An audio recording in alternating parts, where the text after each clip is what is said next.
kalainan nila kining kang San Mateo nagaingon amahan namo, kang San Lucas nagaingon lang amahan. Kining mang ginagmay mga punto mga igsoon, dili kayo major nga mga kalainan. Ang punto lang nini una sa tanan nga ang gitudlo ni Jesus nga pagampo nagdala gayud kanato, nag-imbitar kanato sa personal relationship with the Lord. Nga di lang nato Ginoo kundi gitawag o gitudloan ta ni Jesus nga pagtawag sa atong Dios nga atong amahan. Naapoy common kayod nila nga maong mga puntos sama pananglitan sa pagpangayo sa kalanon adlaw-adlaw. The sense of dependence. Nagasalig, no? Nagasalig gayud kita sa Dios diha sa atong kinabuhi.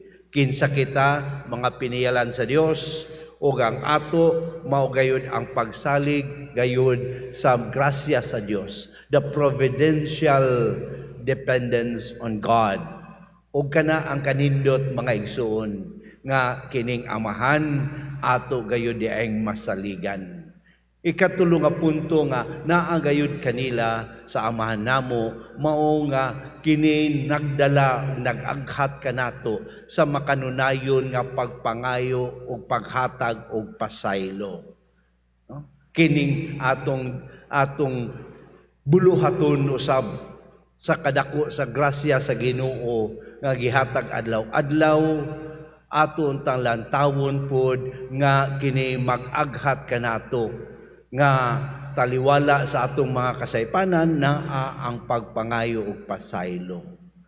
Kining mga puntos nga atong giisgutan karon nindot nga ato kayong lantawon. Kay ngano dili lang kini ang gitudlo ni Jesus, dili lang formula how to pray. But Jesus is trying to teach us the way of life. Ang kinabuhi.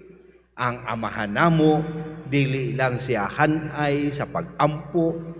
Ang amahan namo, imbitasyon sa kinabuhi sa pagsunod kang Kristo.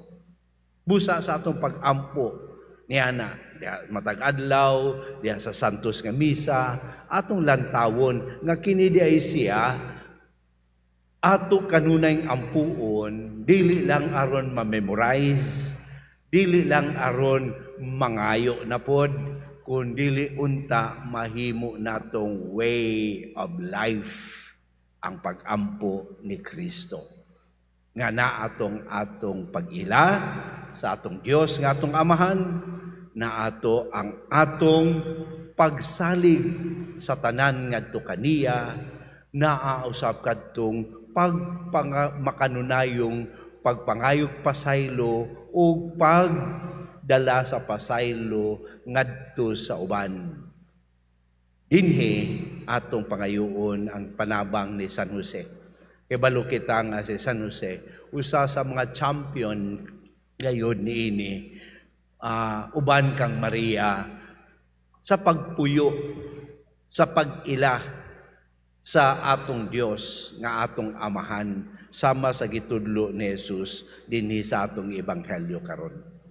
Unta si San Jose padayon sa atong panaw uban kaniya aron unta kita dili lang makamao pagampo sa amahan namo kundi atong mapuy-an ang maong pagampo.